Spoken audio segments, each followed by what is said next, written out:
Hello. I can't believe that. I genuinely can't believe that. We finally got the Secret of the Mimic trailer. People already predicted it was going to happen. Apparently, there was even leaks that things were not going too good behind the scenes, but that we would get a confirmed trailer in this, so I'm worried about where that'll lead. But the most important thing is breaking down what's inside of this trailer, because there's a lot of stuff inside of the Secret of the Mimic trailer. First thing I want to call out is if we come over here, we'll specifically be able to see that right here it says, in Five Nights at Freddy's Secret of the Mimic, navigate the shadowy costume manor and uncover the secrets of Edwin Murray's unfinished invention, the elusive and menacing mimic animatronic.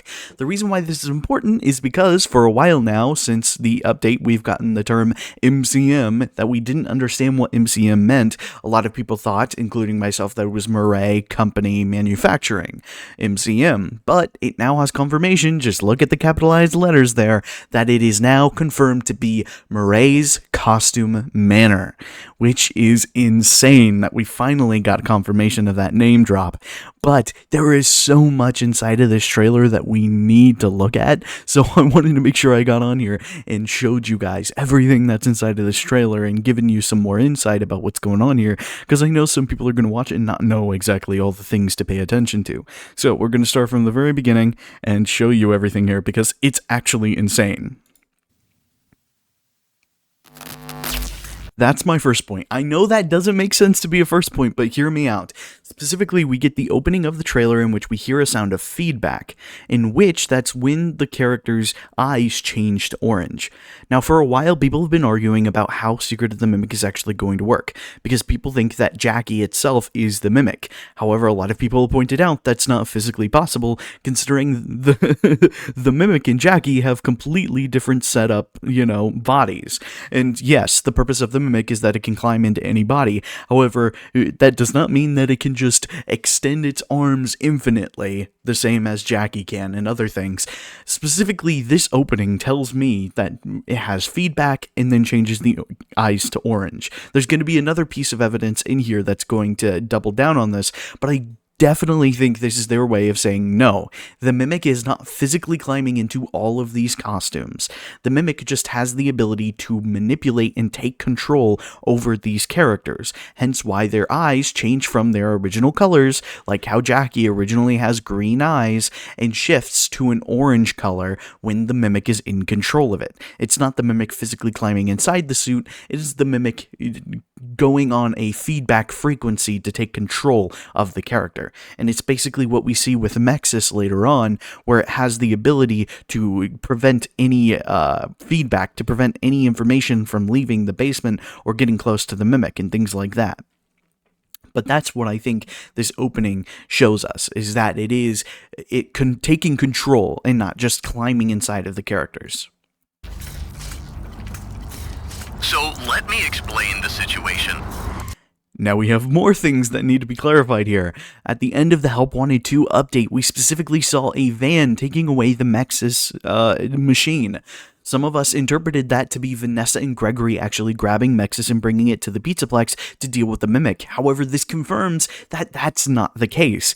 Because, while yes, it now has a giant Fazbear Entertainment splattered on the front of it, this is intended to be the same van from the end of the Help Wanted 2 update, which shows it running off with the Mexis machine. I think this is interpreted to show us what happens in Secret of the Mimic, that our job is specifically to go there to capture the Mimic, and along with it, we end up taking the Mexis machine, meaning the person that was driving the van at the end of the Help Wanted 2 update wasn't Vanessa or Gregory, it was whoever our protagonist within this game is going to be. And we now have confirmation of a few other things, such as Hand Unit was a real dude. This is technically taking place so far back that Hand Unit was just a normal Fazbear Entertainment employee before his voice was specifically used to continue to develop the Hand Unit character, which means that at this point he is just a Fazbear Entertainment employee calling this person to go and retrieve the Mimic from Edwin's office or factory, which is insane. It's so weird hearing Hand Unit talk like a human being and not just talk like a robot the entire time. Also, I don't know if it's going to be important, this balloon thing. This is like one of the... We have a few Fazbear Entertainment confirmed, like, logos, but this feels like, hey, this is what the 70s logo is. So I hope to see this running around a bit more. I don't know what the balloons are about, though. Edwin Murray has gone missing. And that's the biggest thing. Edwin Murray is finally name-dropped in the games. So, in case you guys don't know, there's been a really popular theory going on for a very long time, especially created and popularized by game theory, the idea that Edwin Murray from the books was simply intended to be a parallel to Henry Emily from the novel trilogy and inside of the games. Specifically, that it was setting up that the Mimic was created for Charlotte. However, this fairly clearly was shown to not be the case. Update 2 went to introduce Tiger Rock, which everyone said, oh, maybe it's this universe's version of Tiger Rock. It doesn't confirm that Edwin Murray exists. Then 5 Laps at Freddy's would show us a sign saying Murray Co., confirming he existed in the games. But, 5 Laps at Freddy's is being developed by the Click team with a bunch of fans working on the project, so it's not canon, even though Scott has explicitly said he was not going to allow games like that to be handled that way anymore. He's just allowing them to throw whatever lore they want in there, so people didn't take it seriously. Secret of the Mimic is the confirmed next game inside the series. It is directly connected to Security Breach and Security Breach Ruin, which means you cannot doubt anymore that Edwin Murray, a book character, exists inside of the games, which to a lot of people is confirmation that Tales from the Pizzaplex takes place inside of the game's timeline.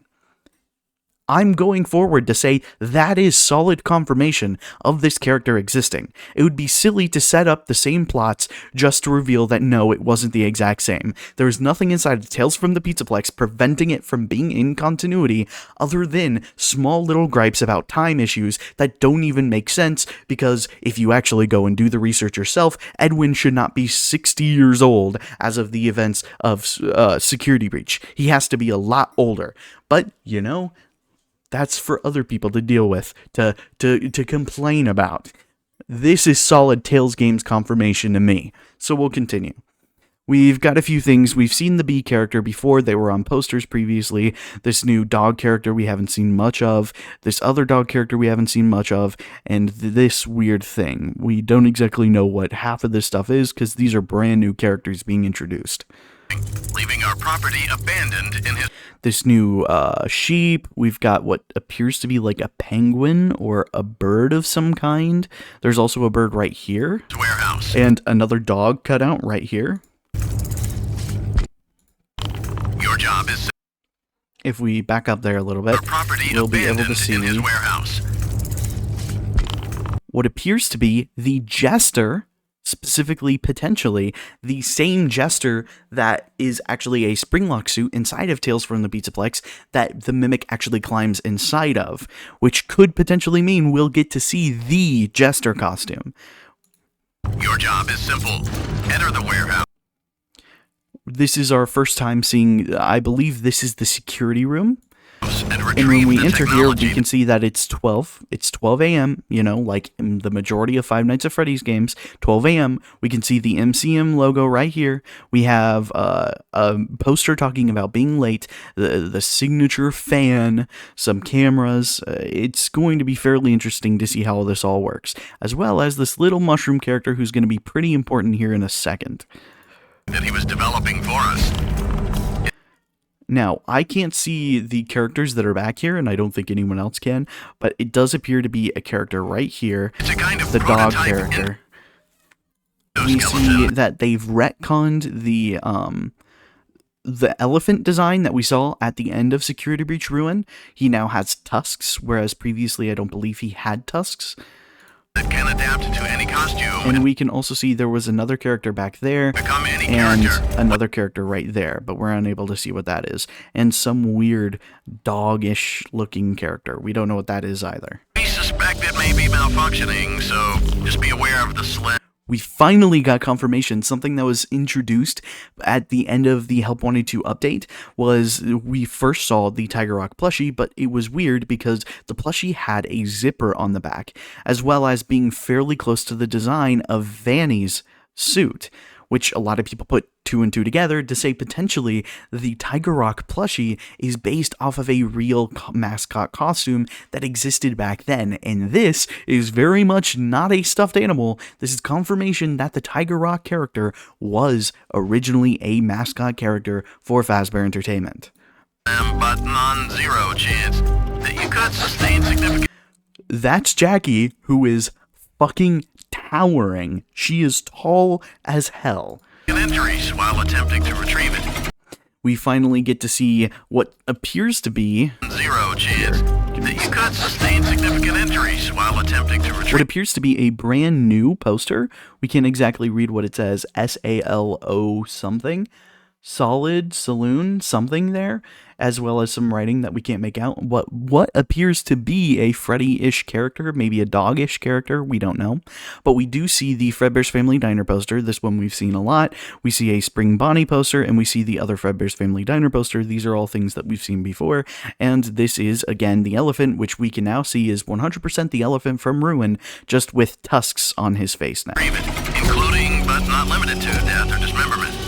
We fully expect We the get to see retrieval Jackie process to go crawling through smoothly the and vents. without incident, but just in And we get to see the mushroom character also introduced in Tales from the Pizzaplex, one of the other we costumes that suggest you were get there. your affairs in order before arriving. And this is where things get a little strange, because the Mimic does not have coils as its eyes, and yet, specifically, the coils are supposed to be a signification of the Mimic being inside of the body. I think this is more so an implication of orange coils represents, the Mimic has taken control over the character. But obviously, the Mimic doesn't have orange coils as body parts, so this can't be the Mimic just crawling inside of the costume. We also get to see this weird room that has this, I'm not sure if that's the same mascot costume or an alternative. I know it's wearing a different set of clothes, or potentially it's an animatronic of some kind. Some people have noticed that what appears to be a hand back there, but I think that's supposed to be part of the original team that was sent there to try and gather the Mimic, and how it shoved things. I believe it specifically climbed inside of people, hung people up like they were costumes, and I think this is intended to be another one of the employees that were then stuffed inside of one of the costumes. And I'm not sure what this room actually is for, but it has these weird hexagons. We get to see what appears to be presents, similar to what we saw inside of Security Breach and Security Breach Ruin, which we found a bunch of presents all around the place, and specifically the designs down inside of underneath the Pizzaplex, which had more of a 70s design, specifically matching Secret of the Mimic's whole pattern design. We also get to meet Mailbot, who appears to be a fairly early version, or what would later go on to inspire the future staff bots at Security Breach. So clearly, Security Breach is highly connected back to this time period. And that's the purpose of all of this, is to say Security Breach is connected to the Mimic, and is connected to Edwin Murray and all this stuff that existed far back then. I also can't tell if we get to see what that poster is. No, it's just colors. We have this. Firstly, I think this is roughly connected to the design of the tarot cards. It has the same navy blue and golden colors as the tarot cards within Help Wanted 2. And also we have the mechanic of spinning it around like we did with the box and other things, Jack in the Box style. We get to see the mushroom character walking around, but this is a weird angle, determining whether or not we're actually crouching here, because we know this employee did drive there, and we know it's an employee working for Fazbear Entertainment, so they have to be an adult. So I think this is just them crouching, but it's a fairly weird position. But we finally get to see it walking around as the mushroom character. This is the roof of the factory, which is pretty bizarre. What appears to be the Tiger Rock plushie, just with glowing eyes for some reason. We got an out of order sign. We've got a piece of cake here. We're in some sort of party room, I believe. It says insert data driver, which appears to be what we have right here, which clearly goes on to inspire the Faz wrench, I think.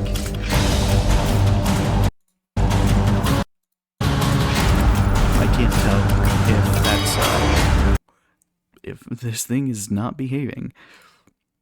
But yeah, it's very Faz Wrench oriented, in which when we list it in, we get to see for fucking 1 second Helpy, or at least an earlier version of Helpy, that being called Helper. And specifically, in case you guys haven't for some reason recognized this somehow, Helpy is a version of Funtime Freddy, which confirms that Funtime Freddy as a character existed as early as this, or that Helpy went on to inspire the character of Funtime Freddy, which is important to me because for the longest time I've been suggesting, hey, maybe Circus Baby and these other characters actually existed at the Fall Fest as completely different characters, as Springlock suits, as characters at this Fall Fest, and eventually got recreated by Afton for Circus Baby's Pizza World. And this confirms that at least Funtime Freddy as a character did exist far before Circus Baby's Pizza World ever came into existence, which is pretty neat. We're getting a lot of information about this guy. What appears to be some sort of nurse bot. I would assume we're in some kind of infirmary. We also see some toys. We see that she's bound by what appears to be some sort of charging cables. We get to see the outside of the security room, which has this weird generator right next to it. We see what appears to be an alligator in the back, which a lot of people think potentially could be Monty or a successor to Monty. We get some sort of pig-like character right here. And what appears to be a cart. If I'm not wrong, that could be the cart from the mural in the update 2 of Help Wanted 2. There's a lot of stuff here. A bunch of geese or ducks or something of that sort. Just birds. The Mimic again attacking. And what appears to be Music Man, or DJ Music Man, a giant version. And he has what appears to be a Mozart getup going on here, with a giant white mustache and the old-timey white wigs. It's insane. Fazbear Entertainment is not responsible for damage to property or person. Thank you for being a valued member of the Fazbear team. And finally, a confirmation date, June 13th, 2025, when the game finally releases. It's insane. We've been begging for this for a while, man, and it's finally out. A trailer, something to actually view and put the pieces together ourselves. There's so much here, and I'm sure there's even more stuff that I ended up missing that I didn't actually mention here. So please go and watch the trailer yourselves or rewatch this video. Anything you need to do to just see every detail that you can. There's a lot of signs I can't read because it's too blurry and all kinds of stuff, but there's a lot to unpack within just this trailer, and it's awesome that we finally just have to wait 4 months in 1 day until we get to see Secret of the Mimic, finally. This is a bit weird timing, because I didn't think they'd release it, since we have Dead by Daylight's collab this summer, but we will see when they try to divvy these decisions up. It's pretty awesome that we're finally going to get to watch, to play this game and watch people's reactions to this game. It's insane. And you know I'll be here to tell you everything that I can find out about this game. This is pretty important. This is the oldest time period with inside of the Five Nights at Freddy's series we've seen so far. So, I'm looking forward to the direction it goes. But until next time, I hope you guys enjoyed my breakdown of the entire trailer. And I will see you all again soon. Matane.